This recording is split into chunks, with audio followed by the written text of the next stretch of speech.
రాజకీయాలలో అధికారంలో ఉన్న ప్రతిపక్షంలో ఉన్న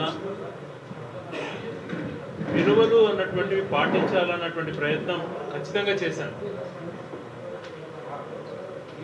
మరి అధికారంలో ఉన్నప్పుడు ఒక రకంగా, ప్రతిపక్షంలో ఉన్నప్పుడు మరో రకంగా వ్యవహరించే తీరు ఎప్పుడు మేము ప్రవర్తించలేదు.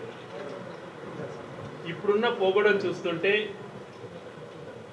ప్రజాస్వామ్యం పైన గౌరవం ఉన్నటువంటి ప్రతి ఒక్కరూ కూడా బాధ కలుగుతూ ఉంది. ఈరోజు వైసీపీకి సంబంధించినటువంటి సోషల్ మీడియా వాళ్ళకు కానీ, ఏ ఒక్కరు, అది టీడీపీ అని కాదు, వ్యక్తిగతంగా సోషల్ మీడియాలో ఉన్న వాళ్ళని అందరికీ కూడా ఒక విన్నపం చేస్తున్నాం. ఈరోజు కొన్ని పత్రికలలో రాశారు, సోషల్ మీడియా వాళ్ళని చెడు కూడా ఆడుతాం, సోషల్ మీడియా వాళ్ళని అంచి పడేస్తామని.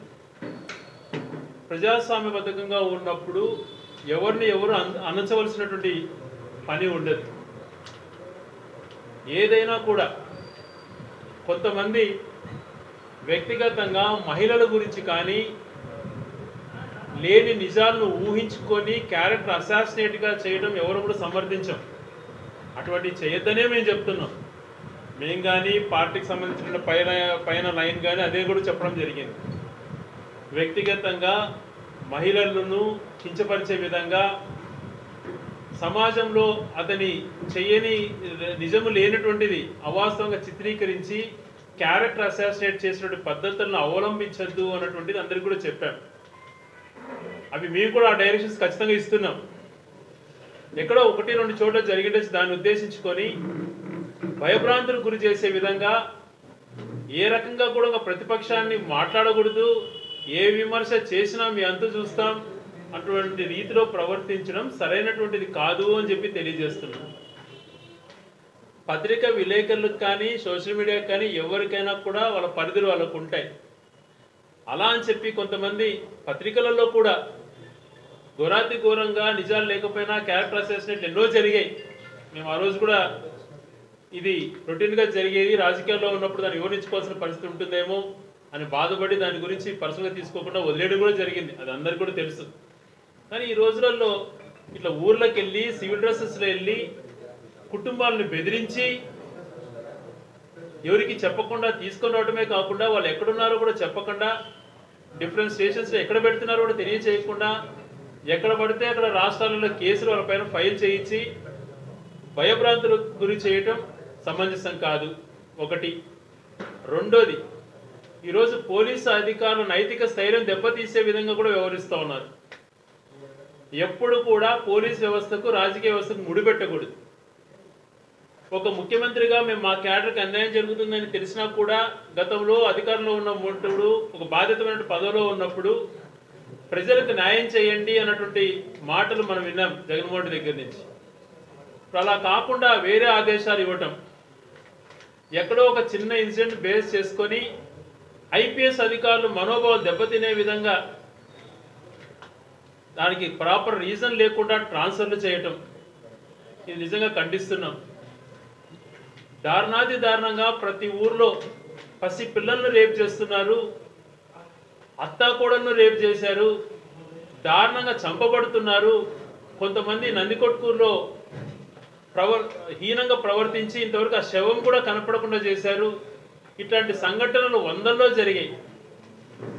ఇదే సీరియస్నెస్ దానిపైన 10% చూపించుంటే ప్రజల్లో కానీ మహిళల్లో కానీ ఒక నైతిక స్థైర్యం పెరిగేది. ఈరోజు కారణం లేనటువంటి దాన్ని పూచిగా చూపించుకొని, పవన్ కళ్యాణ్ గారు ఒక విషయం అడిగితే మహిళల గురించి దాన్ని డైవర్ట్గా చేసుకొని వేరే రకంగా వెళ్ళి ఈరోజు ప్రజాస్వామ్యం పైన గవర్నమెంట్ వాళ్ళని కూడా బెదిరించే విధంగా వ్యవహరిస్తూ అరాచకంగా ప్రవర్తించడం, పోలీస్ అధికారులను సస్పెండ్ చేయడం, ఐపీఎస్ అధికారులు ట్రాన్స్ఫర్ చేయడం, అలాగే గతంలో కూడా ప్రొసీజర్ ప్రకారం చేసినటువంటి కొంతమంది ఐపీఎస్ అధికారులను కూడా నిర్దాక్షిణ్యంగా సస్పెండ్ చేసి అరెస్టులు చేయడం, ఇది ఎక్కడికి దారి తీస్తుందో ఒకసారి ఆలోచన చేయమంటున్నా. అధికారం అనేటువంటిది శాశ్వతం కాదు.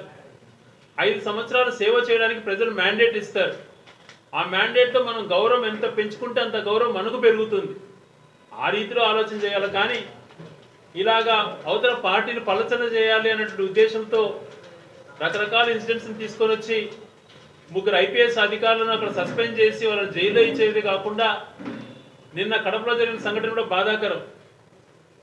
ఇటువంటివి చేస్తే ఐపీఎస్ అధికారుల్లో నైతిక స్థైర్యం దెబ్బతినే విధంగా ప్రజాస్వామ్యాన్ని కూడా అవాస్పాలు చేసే విధంగా మారుతుంది అన్నటువంటిది మా విన్నపం. రాయచూట్లో కూడా మొన్న రాత్రి నుంచి అరవీడు గ్రామం కె హనుమంతరెడ్డి అనే వ్యక్తిని తీసుకెళ్లారు. ఇప్పటికి 10-15 సార్లు పోలీసు అధికారులకు ఫోన్ చేశాను, వచ్చి కలుస్తాను, ఏ విషయం చెప్పండి, ఎక్కడున్నాడు అని అంటే ఇంతవరకు చెప్పకుండా ఉన్నారు. మరో కొందరు వ్యక్తులను స్టేషన్కి పిలిపించి భయపడిస్తున్నారు. ఇటువంటివి చేస్తే మీకు మంచి జరుగుతుంది, మీరు భవిష్యత్తులో చిరస్థాయిగా ఉంటారన్నటువంటిది ఎవరన్నా చెప్పినంటే అది శుద్ధ తప్పు అవుతుంది. ఇవన్నీ ప్రజలు గమనిస్తున్నారు. ఎటువంటి ప్రవర్తనలు చేస్తున్నారు, ఏం చేస్తున్నారు అనేది ఆలోచన చేస్తున్నారు. ఈరోజు క్యాబినెట్ మీటింగ్స్లో ఏవేవో క్లియర్ చేస్తున్నారు. 14 నుంచి 19 వరకు ప్రజలకు ఉపయోగపడినటువంటి నీరు చెట్టు చేసినట్టు ఇప్పుడు క్యాబినెట్లో చేసిన బిల్లులకు మళ్ళీ బిల్లులు చేసుకోమంటున్నారు. మరి అదే లక్షల మంది ఉద్యోగస్తులు నెత్తి నోరు కొట్టుకుంటున్నారు. మా డిఏల పరిస్థితి ఏంది, మా పిఆర్సీ పరిస్థితి ఏంది, ఏదో పెన్షన్ స్కీమ్ ఎన్నికల్లో ఏవో చెప్పారు దాని గురించి ఏం చేస్తున్నారు అన్నటువంటి మాట వాళ్ళు ప్రశ్నిస్తుంటే కూడా కనీసం పనులకు కూడా తీసుకోవట్లేదు. ఆ ప్రశ్నించే అవకాశం ఉన్న వాళ్ళపైన కూడా చర్యలు చేపడతామని చెప్పి భయపడిస్తున్నారు. అదే రకంగా ఎన్నికల్లో హామీ ఇచ్చినట్వి ఈరోజు వేల మంది విద్యార్థులు రోడ్డుపైకి వస్తున్నారు. వాళ్ళ అకాడమిక్ ఇయర్ సెమిస్టర్స్ కంప్లీట్ అయిపోయి ఫీజెస్ కట్టలేక కాలేజ్ నుంచి బయటకు పంపించేటువంటి పరిస్థితి. ఆందోళన చెందుతున్నారు విద్యార్థులు, వాళ్ళ భవిష్యత్తు ఏమవుతుంది అని చెప్పి. అటువంటి ఫీజు రియంబర్స్మెంట్ ఇంతవరకు లేదు. నాడు నేడు రూపంలో బ్రహ్మాండంగా డెవలప్ చేసినటువంటి స్కూల్స్ 5% 10% పెండింగ్ ఉన్న వర్క్స్ను దాని జోలికి వెళ్ళట్లేదు, దాన్ని నిర్వీర్యం చేస్తున్నారు. అలాగే ఎన్నికల్లో ఇచ్చినట్టు చాలా హామీలు, మహిళలకు ఇస్తానటువంటి నెలకు 1500, 50 ఏళ్లకు పెన్షన్లు, ఇలాంటివి ఎన్నో కార్యక్రమాలు ఉన్నాయి. అవన్నిటిని కూడా చేపట్టట్లేదు. రైతుకు సంబంధించినటువంటి విషయాలలో అస్సకస్సాలు పడుతున్నారు. పెట్టుబడి నిధి వాళ్ళకి ఇది చేయలేదు.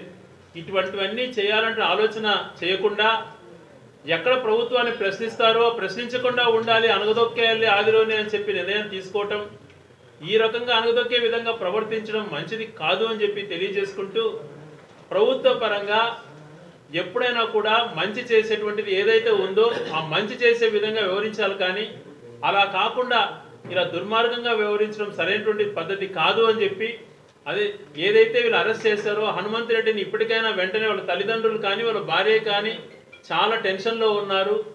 ఎక్కడున్నారు అబ్బాయి అన్న చెప్పి పోలీసులు ఒక స్టేట్మెంట్ అన్నా ఇవ్వాలా అని చెప్పి మీ ద్వారా పౌర మీడియా ద్వారా పోలీసు అధికారులకు విజ్ఞప్తి చేస్తూ, మీలో కూడా నైతిక స్థైర్యం ఉండాలి. ఈ ప్రభుత్వం బెదిరింపులకు ఏమి కావద్దండి.